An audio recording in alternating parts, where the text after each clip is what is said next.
রাহুল কাপড় ঢেকে দিয়ে শোয়া থেকে উঠে বসলো। রুনাও শোয়া থেকে উঠে বলল, কি হয়েছে, উঠে গেলে কেন? না কিছু হয়নি, তুমি ঘুমিয়ে পড়ো। আমি কি একা ঘুমাবো নাকি? আজকে আমাদের বাসর রাত, ঘুমাবো তো অনেক পরে। আগে আমার মনের কথাগুলো তোমাকে শেয়ার করব। আমার কোনো কথা বলার ইচ্ছা নেই। তোমার মন চাইলে ঘুমাও, মন না চাইলে অন্য কোথাও চলে যাও। ও মা, তুমি আমার সাথে এমন বাজে বিহেভ কেন করছো? আমি কি দোষ করলাম? দেখো, আমি এত রাতে কোনো ঝামেলা করতে চাই না, আমি অন্য কোথাও গিয়ে ঘুমালাম বলে রাহুল চলে গেল।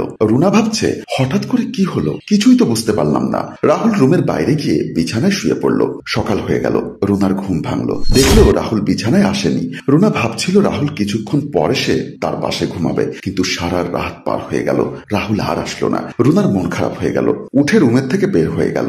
বের হয়ে দেখলো রাহুল দরজার কিনারায় ঘুমোচ্ছে। রুনা রাহুলের পাশে গিয়ে বসে ডাকছে আর বলছে, তুমি এখানে শুয়ে আছো কেন? বাড়ির মানুষ দেখলে কি বলবে? রাহুল রেগে গিয়ে শোয়া থেকে উঠে বলল, এই তুই এখানে কেন এসেছিস? দেখছিস না ঘুমোচ্ছি? আচ্ছা, কাল রাত থেকে তোমার কি হয়েছে বলো তো? তোমার কি মাথায় কোনো সমস্যা হয়ে গেছে? এই, আমি তোকে এত কৈফিয়ত দিতে রাজি নই, তুই আমার সামনে থেকে চলে যা। আহা, এমন করলে তো কোনো সমস্যার সমাধান হবে না। কি হয়েছে বলবে তো? ওদের কথার আওয়াজ পেয়ে রুম থেকে বের হয়ে আসলো রাহুলের ভাবি প্রিয়া। এই, তোমরা এখানে কি করো? তোমাদের তো রুমে থাকার কথা। রুনা লজ্জায় কথা না বলে সেখান থেকে চলে গেল।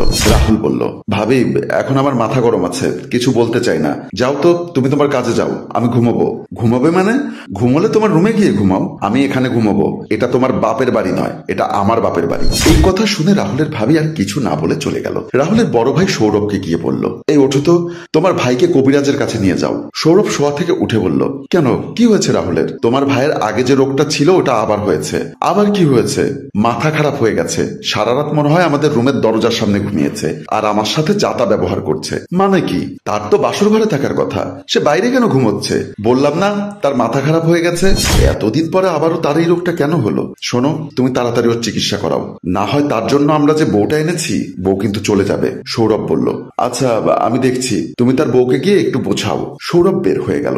রাহুল আবারও ঘুমোচ্ছে। সৌরভ রাহুলের কাছে গিয়ে বলল, এই চল, তোকে কবিরাজের কাছে নিয়ে যাব।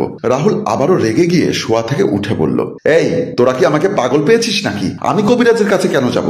তোর কথা শুনেই তো মনে হচ্ছে তুই পাগল হয়ে গেছিস। তুই আমার সাথে তুই তুকারি করে কথা বলছিস। তো কি করব? তোদের পায়ে ধরে সালাম করব নাকি? সালাম করতে হবে না, তুই চল আমার সাথে। আমি কোথাও যাব না, আমি এখানে ঘুমাবো। তোর সমস্যা হলে তুই কবিরাজের কাছে যা, আমি না। তুই যাবি। এটা বলে রাহুলকে জোর করে নিয়ে গেল। রুনা মন খারাপ করে বসে আছে আর ভাবছে, কি হলো আমার স্বামীর? সে বাসর রাত থেকে কেন আমার সাথে এমন করছে? প্রিয়া গিয়ে বলল, রুনা আমি বুঝেছি কেন তোমার মন খারাপ। আচ্ছা, কাল সারা রাত কি তোমাদের মধ্যে ঝগড়া হয়েছিল? না ভাবি, কোনো ঝগড়া হয়নি। হঠাৎ করে আপনার দেবর আমার সাথে রাগ করে উঠে চলে গেল। প্রিয়া বলল, বোন তুমি মন খারাপ করো না, সব ঠিক হয়ে যাবে। আচ্ছা ভাবি, আপনার দেবরের মাথায় কি কোনো সমস্যা আছে? না মানে ওর মাথায় একসময় একটু সমস্যা ছিল, চিকিৎসা করার পর ভালো হয়ে গিয়েছিল। তার মানে আমি পাগলের সাথে বিয়ে বসেছি? আল্লাহ, আমার কি হবে? আমার জীবনটা তো নষ্ট হয়ে যাবে। বোন তুমি এমন করো না, আমার স্বামী তাকে কবিরাজের কাছে নিয়ে গেছে, দেখবা সুস্থ হয়ে গেছে। তুমি এক কাজ করো, ফ্রেশ হয়ে এসো, আমি তোমার জন্য নাস্তা রেডি করে দিচ্ছি। না ভাবি, নাস্তা পানি আমার পেটে যাবে না, আপনি যান। আহা, এমন করে না তো, চলো সব ঠিক হয়ে যাবে। রুনাকে প্রিয়া হাত ধরে নিয়ে গেল।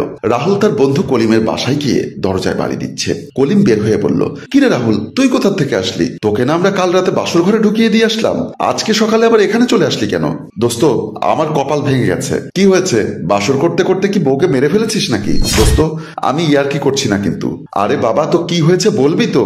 দোস্ত, আমার স্ত্রীর চরিত্র ভালো না। তুই কিভাবে বুঝলি? আমি যখন বাসর ঘর করতে গেলাম তখন দেখলাম তার বুকে ট্যাটু দিয়ে লেখা তার বয়ফ্রেন্ডের নাম। এই কথা শুনে কলিম বলল, কি বলছিস তুই? তোর বউকে দেখে তো এরকম লাগে না। কাকে বিশ্বাস করবি? এজন্যই তো গুণীজনেরা বলে মানুষ চেনা অত সহজ নয়। সে মনে হয় ট্যাটু তুলতে পারেনি, তাই তার বয়ফ্রেন্ডের নাম থেকে গেছে। কলিম, আমি ওই মেয়ের সাথে সংসার করব না, সে তো আরেকজনের স্বপ্ন নিয়ে থাকবে। রাহুল, তুই একটা কাজ কর, ওকে ডিভোর্স দিয়ে দে। কিন্তু আমি এত টাকা কোথায় পাবো? তার কাবিনের টাকা দিতে হবে 5 লাখ টাকা। আরে এত টেনশন করিস কেন, আমি আছি না, টাকা আমি দেব। তুই এখন উকিলের কাছে গিয়ে তাকে ডিভোর্স দেওয়ার ব্যবস্থা কর। ঠিক আছে, তাহলে আমি এক্ষুনি যাচ্ছি বলে রাহুল চলে গেল। সৌরভ বাড়িতে গিয়ে ক্লান্ত হয়ে সোফাতে বসে পড়ল। বউ গিয়ে বলল, কি হয়েছে তোমার? রাহুল কই?